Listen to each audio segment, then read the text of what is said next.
The media, all they talk about is Caitlyn. Caitlyn could throw somebody a bounce pass. Oh my God, she threw the, it's all about Caitlyn. Remember all the girls that were just all talking shit about her from the beginning? This was a tune change because that's how they roll. That's the most, that WNBA is woke as shit. The NBA is woke as shit. And they had to tell her, you better change your thing or we're not going to get behind you 100%. And she did. She bowed down, and that's exactly what happened. You're too cute by half, and you've managed to piss off your fan base. Caitlin Clark's selection as Time's Athlete of the Year should have been a moment of pure celebration, a defining milestone for one of basketball's brightest young stars. Yet, the spotlight quickly turned into a firestorm after her interview sparked heated discussion. During the feature, Clark remarked, "I want to say I've earned everything I've achieved, but as a white person, there's a privilege. Many of the greats in this league have been black women, they helped build it." Those words set off waves of reaction. Supporters praised her courage for speaking openly about race and recognizing the players who paved the way. Critics, however, saw it differently, accusing her of giving in to social pressure and diluting her individuality. Now, as the debate rages online and across sports media, one thing is clear. This moment could redefine Caitlin Clark's image. Can she balance authenticity with awareness, or will this controversy leave a lasting mark on her connection with fans? Interestingly, even conservative commentator Candace Owens has stepped in to defend Clark, offering a perspective that adds yet another twist to an already complex conversation. 2 years old. I don't know a single commentator out there, Megyn Kelly included, who did not at some point throughout their political career have the wrong perspectives. But for whatever reason, we've decided Caitlyn's not allowed that time to grow. She's not allowed time to change. She's got to be a perfect MAGA candidate and I guess stand up to the entire mob. This girl's literally being bullied, physically bullied, I will say, by the way, on the court. And we know the basis of that is quite racist. I think she just wants to survive. I think genuinely. It's astonishing to see how far Caitlin Clark has come, especially given her age. Her rise has been so fast and spectacular that many forget she's still learning to handle the weight of sudden fame. In moments like these, it's worth remembering to give her room to grow, especially as she becomes entangled in today's heated cultural debates. Next, attention shifts to David Portnoy, founder of Barstool Sports and one of the most outspoken figures in the sports media world. Unlike many of the voices chiming in on the Caitlin Clark controversy, Portnoy speaks less like a commentator and more like a passionate fan. In a raw, unfiltered video shared across Instagram and Twitter, he offered his blunt take on both Clark's remarks and the storm of reactions that followed. Caitlin Clark's popularity has absolutely nothing to do with the color of her skin.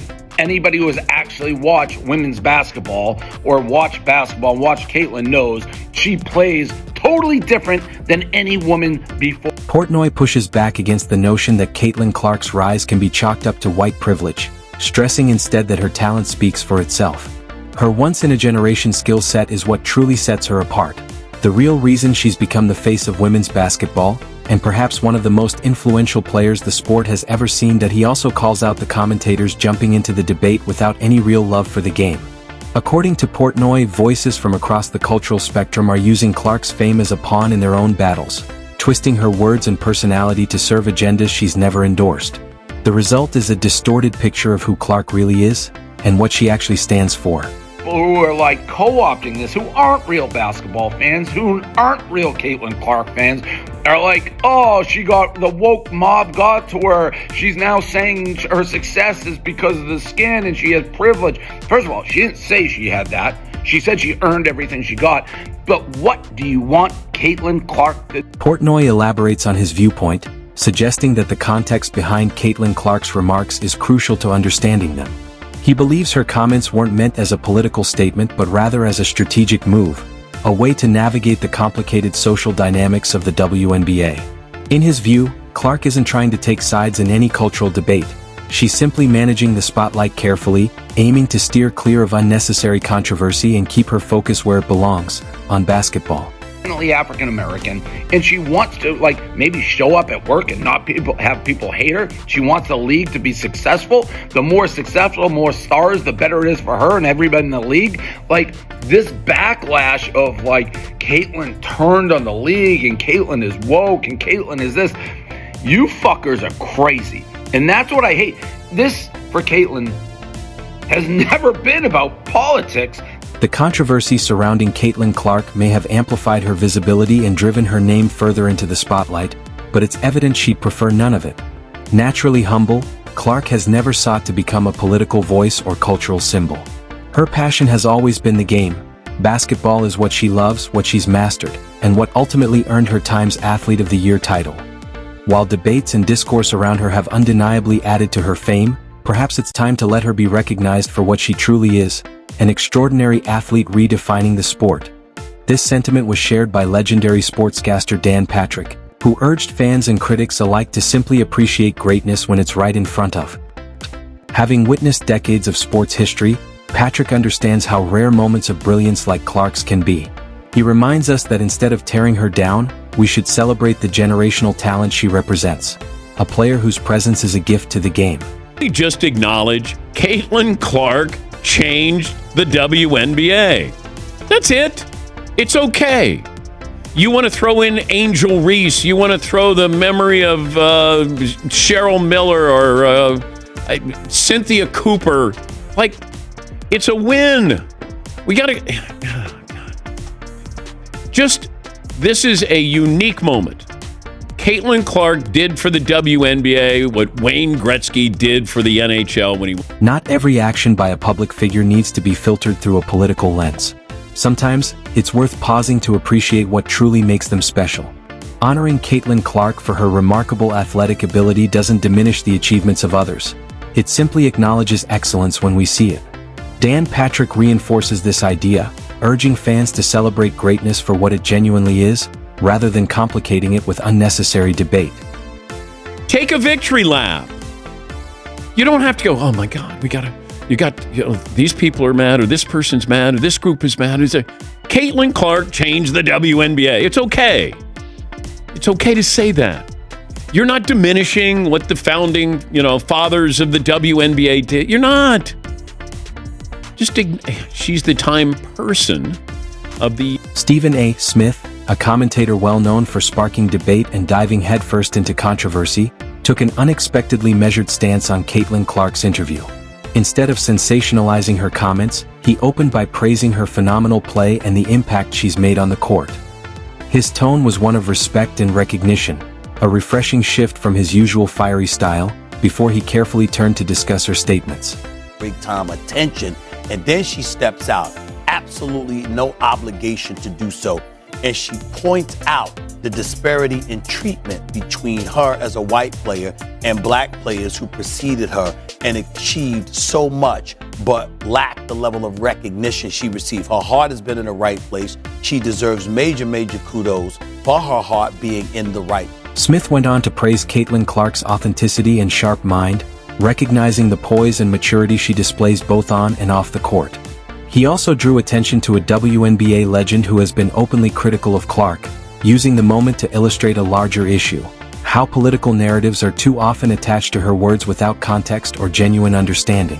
The evidence that her heart has always been in the right place, and people who were looking for an excuse to denigrate her in any way, their issue wasn't with her, it was with a bigger issue, and they may have been justified in terms of their thinking along those lines, but to aim their ire in her direction directly was foolhardy and not advisable, and it was a huge mistake on the part of people like... Caitlin Clark has long been a lightning rod for criticism, often finding herself at the center of heated debates.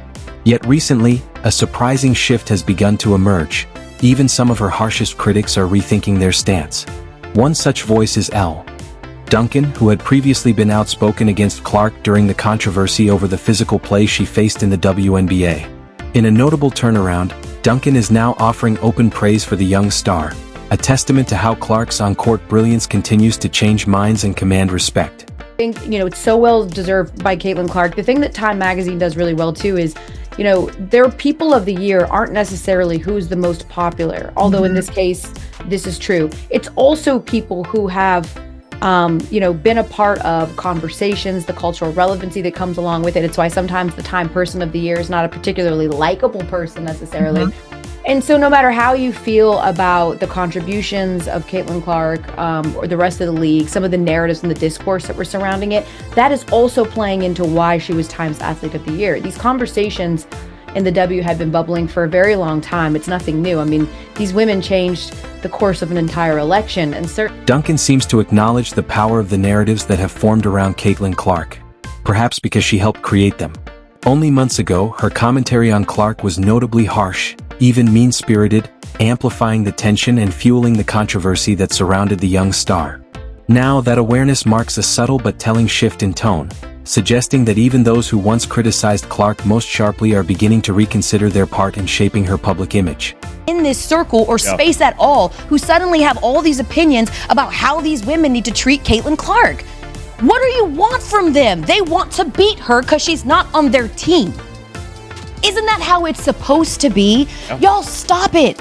We already know she's transformational. They've all said it. How many times do they gotta say it? Jim Jackson, a veteran basketball voice with decades of experience as a player, commentator, and analyst, recently weighed in on the remarks made by Sheila Johnson, owner of the Washington Mystics.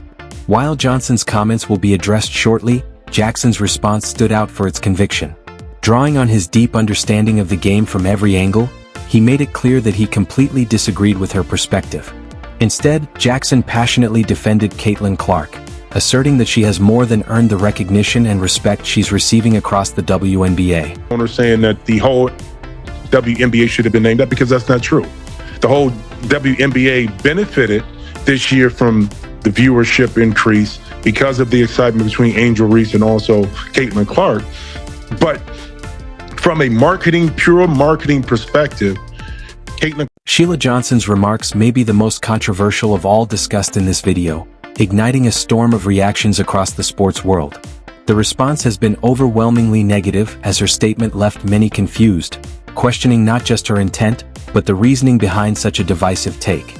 I feel really bad because I've seen so many players of color that are equally as talented, and they never got the recognition that they should have. And I think right now, it is time for that to happen. So last night, we read Caitlin Clark was named Athlete of the Year. Why couldn't they have put the whole WNBA on that cover and said, the WNBA is the league of the year because of all the talent that we have? Because when you just keep singling out one player, it creates hard feelings. And so now you're starting to hear stories of racism within the WNBA, and I don't want to hear that.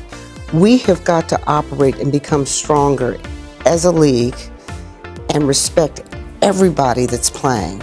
Sheila Johnson's remarks have faced widespread backlash, with critics pointing to a striking lack of awareness in her comments. Her proposal to feature the entire WNBA on the cover of Time under the headline League of the Year was quickly dismissed by many as unrealistic, even absurd. Adding to the controversy, Johnson's contradictory stance drew further criticism.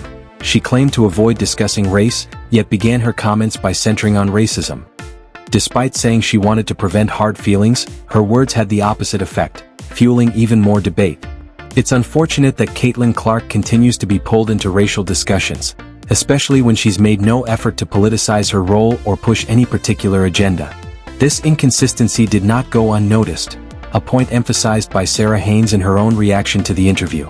Always saddled with these issues that she doesn't have herself. This is not, they pitted Angel Reese against her, and it was always coming down to race and all these things.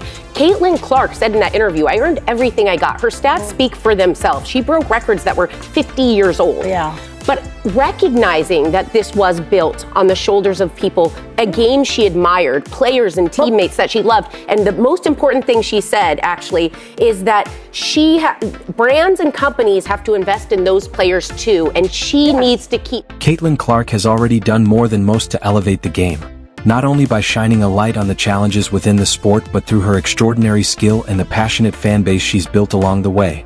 As Megyn Kelly noted, Clark's ability to remain focused amid constant distractions is a testament to her unwavering dedication and professionalism. No matter the noise surrounding her, she continues to let her game speak louder than any headline. Of the WNBA.